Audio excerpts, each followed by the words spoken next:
In the last video, we had this differential equation, and it at least looked like it could be exact. But when we took the partial derivative of this expression, which we could call m, with respect to y, it was different than the partial derivative of this expression, which is kind of n in exact differential equations world.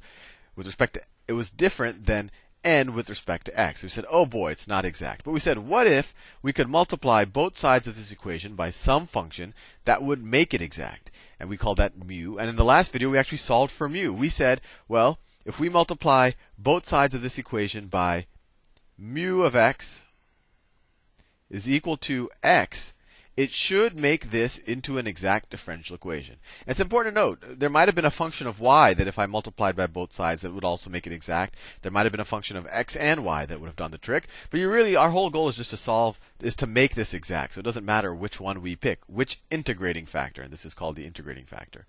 Which integrating factor we pick. So anyway, let's do it now. Let's solve the problem. So let's multiply both sides of this equation by mu, and mu of x is just x. So we multiply both sides by x. So we get, see, if you multiply this term by x, you get 3x squared y plus xy squared plus, we're multiplying these terms by x now, plus x to the third plus x squared y prime is equal to 0. Well, now, first of all, just as a reality check, let's make sure that this is now an exact equation. So what's the partial of this expression, or this kind of subfunction with respect to y? Well, it's 3x squared, that's just a kind of constant coefficient on y, plus 2xy, that's the partial of with respect to y of that expression. And now let's take the partial of this with respect to x. So we get 3x squared, right? Plus 2xy. And there we have it. The partial of this with respect to y is equal to the partial of this with respect to n.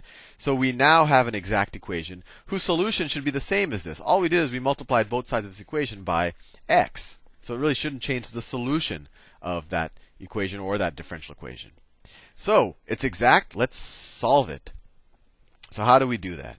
Well, what we say is, since we've shown this exact, we know that there's some function xi where the partial derivative of xi with respect to x is equal to this expression right here. So it's equal to 3x squared y plus xy squared. Let's take the antiderivative of both sides with respect to x, and we'll get xi is equal to what? Let's see, it's x to the third y plus, let's see, x, we could write 1/2 x squared y squared.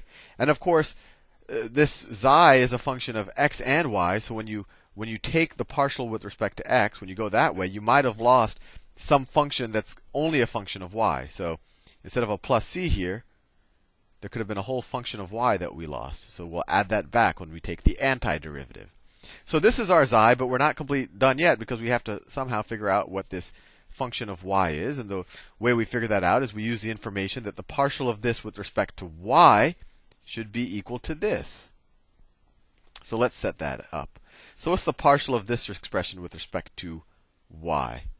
So it would be, so I could write xi, the partial of xi with respect to y is equal to, let's see, x to the third plus, see, 2 times 1/2, so it's just x squared y plus h prime of y, right? That's the partial of a function purely of y with respect to y. And then that has to equal our new n, or the new expression we got after we multiplied by the integrating factor. So that's going to be equal to this right here. This should hopefully be making sense to you at this point. So that should be equal to x to the third plus x squared y. And interesting enough, both of these terms are on this side, so let's subtract both of those terms from both sides. So x to the third, x to the third, x squared y, and we're left with h prime of y is equal to 0, or you could say that h of y is equal to some constant. And so there's really no y, I guess, an extra function of y. There's just some constant left over. So for our purposes, we can just say that xi is equal to this, because this is just a constant, and we're going to take the antiderivative anyway and get a constant on the right-hand side. And in the previous videos, the constants all merged together. So we'll just assume that that is our xi. And we know that this differential equation up here can be rewritten as the derivative of xi with respect to x, and that just falls out of the partial derivative chain rule. The derivative of xi with respect to x is equal to 0. Right? If you took the derivative of xi with respect to x, it should be equal to this whole thing, just using the partial derivative chain rule. Well, we know what xi is, so we can write. Or actually, we don't even have to. We could use this fact to say, well, if we integrate both sides, that a solution of this differential equation is that xi is equal to c. Right? I just took the antiderivative of both sides. So a solution to the differential equation is xi is equal to c. So xi is equal to x to the third y plus 1/2 x squared y squared. And we could have said plus c here, but we know the solution is that xi is equal to c, so we'll just write that there. Right? I could have written a plus c here, but then you have a plus c here, and you have another constant there, and you could just subtract them from both sides, and they just merge into another arbitrary constant. But anyway, there we have it. We had a differential equation that at least superficially looked exact. It looked exact, but then when we tested the exactness of it, it was not exact. But we multiplied it by an integrating factor. And the previous video, we figured out that a possible integrating factor is that we could just multiply both sides by x. And when we did that, we tested it, and true enough, it was exact. And so, given that it was exact, we knew that a xi would exist where the derivative of xi with respect to x would be equal to this entire expression. So we could rewrite our differential equation like this, and we'd know that a solution is xi is equal to c.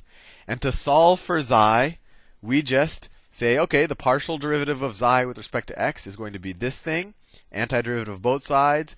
There's some constant h of y, not constant, there's some function of y, h of y, that we might have lost when we took the partial with respect to x. So to figure that out, we take this expression, take the partial with respect to y, and set that equal to our n expression.